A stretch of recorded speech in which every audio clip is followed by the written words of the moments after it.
I've tried to film this video 2 different times. 2 separate occasions. If I have to talk about these books one more time, I'm going to pick them up and throw them across the room, okay? Hello, beautiful people. If you are new here, my name is Jo. Let's talk about the books I read in April. In the month of April, I finished 10 books, and I did have 1 DNF. We will talk about it later. The first book that I read in the month of April was Heartsick by Chelsea Cain. This is a murder mystery novel. It was on my maybe shelf, my maybe get rid of shelf. I finally read it this month, okay? So in this story, we are following our main character, Archie Sheridan. A couple years previously, he was trying to catch this prolific serial killer called the Beauty Killer. He eventually gets captured by the Beauty Killer. He's tortured for 10 days and eventually released. For the past few years, he has been dealing with the PTSD and all of the things that come with that. When a new killer shows up and starts taking teenage girls off of the streets, Archie is called back into action to help find this guy. The serial killer that actually captured Archie previously is actually a female serial killer, and he has sort of like a love-hate relationship with her. There's definitely some Stockholm Syndrome going on in that department, but it made for a really interesting dynamic between Archie and this woman who is in prison. Obviously. I did find the mystery for the new killer, who they are and what they've been doing and why they're doing it, to be kind of predictable, but I did really enjoy this, and I definitely want to continue on with the series, especially because of Archie's relationship with Gretchen, who is the beauty killer that captured him and tortured him for 10 days and he somehow kind of fell in love with. I gave it 4 stars. I enjoyed it. Sick and twisty enough to keep me interested, but not so sick and twisty that I felt like I wanted to vom, you know what I'm saying? Keeping in with the mystery thriller type of vibe, I read Night Film by Marisha Pessl. This book was popular like 5 years ago. It is ancient at this point. I bought it 5 years ago. It's been sitting on my maybe shelf, maybe get rid of. I read it. This was a clusterfuck. So in this book, we are following Scott McGrath, who is kind of like a blacklisted journalist because of some sketchy things he said about this cult film director, Stanislaus Cordova. Stanislaus Cordova is a very secretive man. He has a cult following. He makes like these horror movies that are really dark and twisty and nasty, I guess. At the start of this book, it's a few years after he said those sketchy things. He's been blacklisted. He's trying to survive. Cordova's daughter is found dead by apparent suicide. This reawakens his kind of interest in Cordova, you know what I'm saying? So he starts his own, you know, little cheeky investigation into Anna Cordova and in turn Stanislaus Cordova. There's a lot of things in this book. It took me for fucking ever to read, okay? Half of the time, I felt like I was on the edge of my seat, wondering what's going to happen, just absolutely devouring it, couldn't turn the pages fast enough, and the other half of the time I was bored to tears. I was bored to tears. This book feels like you're trudging up Schitt's Creek without a paddle. It feels like the mystery is never going to end. We're constantly digging deeper and deeper and deeper into these people's lives. One thing I do have to say is I absolutely hated the ending, but all in all, I ended up giving it 3 stars. I would definitely be interested in reading something else by Marisha Pessl, and even though I did finish the book, I still feel like it's not over. This is a book that I will think about constantly. I've got all the answers, and I'm unsatisfied. Okay, next I read The Black Lily by Juliet Cross. This is book 1 in her Vampire Blood series. This world is a world that is led by a vampire monarchy. The humans are kind of like blood bags, blood concubines, peasants. At the beginning of this story, a lot of humans are turning up dead with their throats ripped out, so obviously there's some vampire shenanigans going on. Our main character, Arabelle, decides that enough is enough, so she decides to start a resistance called the Black Lily. The first large order of business is to infiltrate the palace and assassinate the Crown Prince Marius. Big plans, okay? This girl's got big plans. But as she is attempting to do this, she discovers that Marius may be more man than he is monster, and he may not know all of these killings are happening. This is an enemies to lovers. Obviously, you've got vampires, you've got touch her and you die vibes. I know a lot of people are jonesing for that. I know I am. One thing about this is that I felt this story was really, really short page-wise, but really large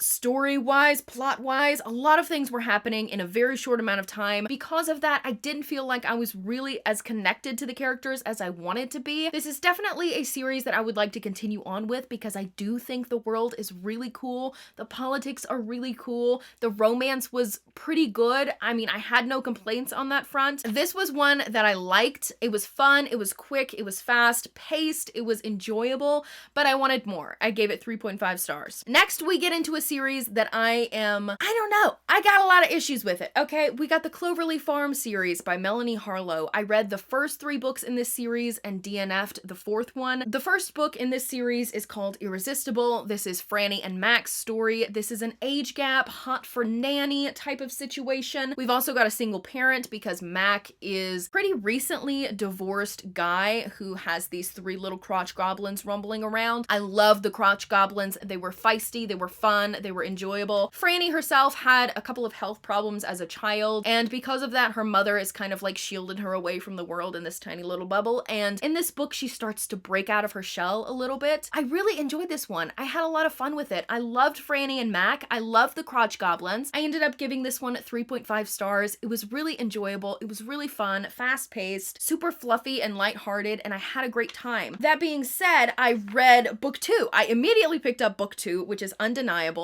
This is Chloe and Oliver's story. Chloe is Franny's older sister. Chloe and Oliver, since they were children, have butted heads constantly. There is obviously something that happened to them a few years prior to this book that pretty much made Chloe hate his guts. At the beginning of this book, Chloe is wanting to start her own distillery, and her parents pretty much push her towards Oliver because Oliver has a pretty successful one. What ensues is pretty much Oliver trying to convince Chloe to work with him. It's kind of enemies to lovers. It's kind of second chance.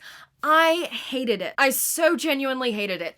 And I'm gonna tell you why. Oliver is such an insufferable character. I fucking hated him so much. He is a spoiled little rich boy who will do anything and everything in his power. He will manipulate and lie and cheat and keep secrets, all to get what he wants, and I could not stand it.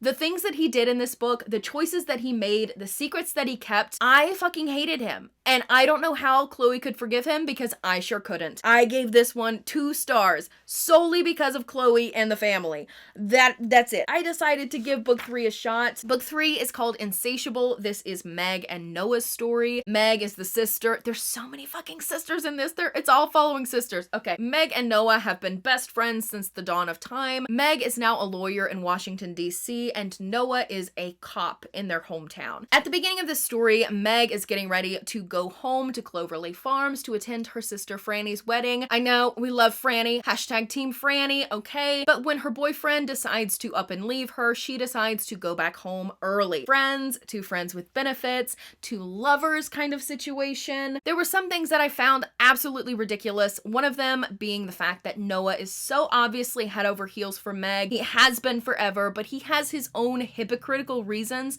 why he can't let himself be with her. So I found him very frustrating. I also found Meg pretty frustrating because when they decided to do this friends with benefits thing, they pretty much agreed that they did not want a relationship. Noah made it very clear that he did not want a relationship. And then a few days later, Meg is pushing for a relationship. I didn't like that. I felt like communication was given, boundaries were set, and Meg was stepping over them. But other than that, it was fine, but completely and utterly forgettable. I ended up giving it 3 stars. It's a low 3 stars, probably more like a 2.5, but we'll leave it at a 3 just because I'm feeling generous. So after I hit and miss with 2 out of 3 of those books, I decided to give the 4th one a try. I know it was a bad idea. It was horrible. So I started Unbreakable. I only got 50% into this book. This is Sylvia and Henry's book. Sylvie is another fucking sister. I'm telling you, there's tons of sisters. Sylvia is recently divorced. Her ex-husband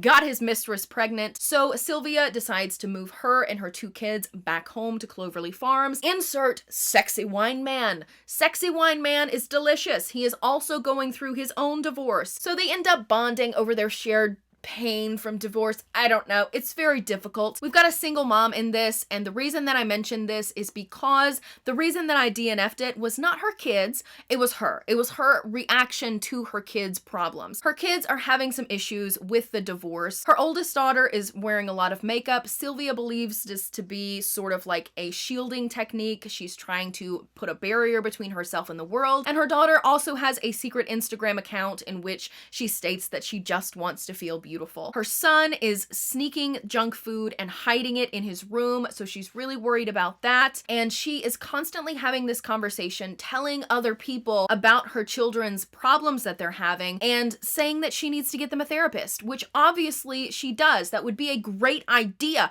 if she would actually fucking do it, which she doesn't. I got 50% of the way into the book. She had that conversation with at least 3 of her sisters, her parents, Henry multiple times, and she also had it in her own head with herself. She was avoiding her problems. She was constantly talking about her children's problems and not doing anything to help them fix it. At one point, someone even suggested that she talk to her kids about it, you know, have an open conversation, see what's going on, see what they're thinking, how they're feeling about the divorce, all of this shit. And she says, that's not the kind of parent I am. I don't want them to feel called out. You're not calling them out, bitch. You're having a conversation. I just got so frustrated with Sylvia. I just could not stand her anymore. I couldn't stand it, so I DNF'd it at 50%. Going in the complete opposite direction, we have Resting Witch Face by Juliet Cross. This is book 5 in the Stay a Spell series. This is one of my favorite series of all time. You know I fucking love this book. If you don't know what the Stay a Spell series is about, it's a paranormal romance series following this group of sisters who are witches living in New Orleans. This is Ruben and Jules' story. Within the previous books in the series, it is obvious that something had gone on between Ruben and Jules. Jules is avoiding Ruben like the plague. At the beginning of this book, Ruben lets Jules know that her running is at an end. He is ready to get his girl back, okay? Jules and Ruben go on this kind of road trip to the other witch councils, the witch covens, to try and garner support for having a werewolf on the High Council. I devoured it. I absolutely devoured it. The climax of this book was to die for. I was on the edge of my seat. I was crying happy tears. I was crying stressed out tears. I was just crying, sobbing at work. Yeah, and I ended up giving it 5 out of 5 stars. At the time that I'm posting this, Grimm and Barrett comes out in like a week, and I'm so jazzed. I'm so jazzed. I've already pre-ordered it. It's coming. It's on the way. Okay, next we have another favorite of the month, and that is Legends and Lattes by Travis Baldree. I loved this so much. This is a cozy fantasy following our main character, Viv. Here she is in all her glory. She is an orc who has spent her entire life in a world of bloodshed. She's been a mercenary, she's killed for money, all of these different things. Finally, she is ready to leave that life behind. She decides to open up a coffee shop in this small little town. It is so delicious, okay? This whole book is literally surrounding Viv and her coffee shop and the friends that she makes, and it's so absolutely lovely. And I know what you're thinking. That sounds fucking boring, Jo. And that's what I kind of thought too at first, but then I fell into the hype and I wanted to read it. I picked it up and I could not put it down. Viv building her coffee shop with Handry, Cal, Mr. Thimble, and Pendry. I could not put it down. It was so riveting. It was so delicious. And I cannot tell you how many hearts I put in this book because I annotate pretty much every book that I own. I think it would be fun to go through and count the hearts because it was just so heartwhelming and heartwarming and so just beautiful. This is a book that I can see myself coming back to constantly over and over and over again just to feel some sort of happiness in my deep, dark, nasty little soul. I think this might be my new comfort book. Definitely a favorite of the year. I absolutely loved it. Even just thinking about it makes me want to cry happy tears. I was crying during the end of this book because the found family in this story is just so beautifully done and beautifully written, and Viv healing from her past and relearning how to live again and find joy in the small things and comfort and happiness. I absolutely adored it and I want to read more. Travis Baldree,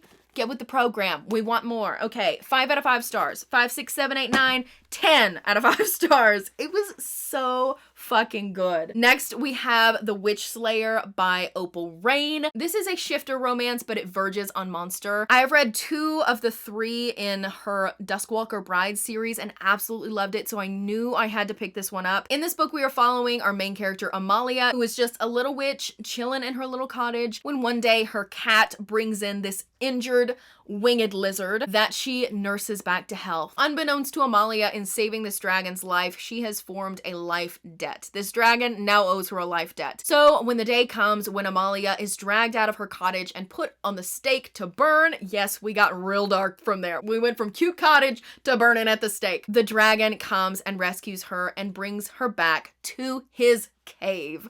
Okay, witches and dragons do not get along in this world, and Rurik is very, very famous for the amount of witches that he has killed. And because Amalia has seen the true face of Rurik's human form, she cannot leave. She is not allowed to leave. She is stuck in Rurik's little domain cave thing. Rurik is such a grumpy little dude. He is such a grumpy little dragon, and all he wants to do is sit on his gold and just hibernate and not talk to anyone. Amalia is full of questions. She's full of life. She is so caring and loving and wonderful, and I love her so much. I absolutely loved this book. I love this world. Book 2 in this series just came out on April 29th, and I have it. It's over there. I bought it, and I'm so excited to read it. This is a shifter romance. This is a grumpy sunshine, which I absolutely love. We've got enemies to lovers, obviously, because Amalia is a witch and Rurik is a dragon, and witches and dragons don't get along, as I previously mentioned. This also really gave me Beauty and the Beast vibes. I'm in the middle of reading the classic Beauty and the Beast story right now, so I had that on my brain, and I just, yeah, Beauty and the Beast vibes. Rurik is such a rough on the outside kind of guy, but squishy on the inside, and I love those characters so much. Like I said, it's a shifter romance, verging on a monster romance, but it doesn't really get monster romancy until the very end. I gave this one 4 out of 5 stars. I absolutely loved it. I'm so eager to continue on with the series. And last but not least, we have The Behemoth, that is Malice by John Gwynne. This is book 1 in the Faithful and the Fallen series. This is another book that was on my maybe get rid of shelf, and I cannot believe that I almost got rid of this because I absolutely loved it. This is an adult high fantasy. This is your classic kind of tropey adult high fantasy. We've got gods, we've got the stereotypical good god and the stereotypical bad god. We've got a prophecy, we've got chosen one, but it is so good regardless of all of the tropiness, okay? Down on the ground, we've got a war going on, humans against giants, which I really loved. This book definitely has some Christian imagery to it. The history of the world definitely reminded me of like Lucifer, and also with the chosen one, there's not just like a good chosen one, there's also a bad chosen one as well. We've got some unreliable characters in here. We've got training montages. There's also animal companions, and I freaking loved it. This is multiple POV. There are a ton of characters in this book, and it is super political. There's a lot of plotting, there's a lot of ploys and coups and different things going on. This is definitely a setup book for the rest of the series, which I did buy the rest of the series. It's on my bed right there. You can't see it, but I bought the rest of the series. The first half of the book is really getting to know your characters, getting to know the setting, what's going on politically. The latter half of the book is where the action really takes place. Right at the last 100 pages is where I believe the action of the series is just now getting started. I love most of the characters in here. Some of them are sketchy as hell, but that's fine. It's okay. We're gonna get there. I have not read an adult high fantasy in so long, and I loved being back in the kind of political, violent, horrible nature of these books. I really, really liked it. I ended up giving it 4 out of 5 stars. So those were all of the books that I read in the month of April. Let me know down below what was your favorite book that you read in April. I hope you guys enjoyed this video. Please make sure to like and subscribe if you have not already. I hope you have a fan-fucking-tastic day, gorgeous, and I will see you next time.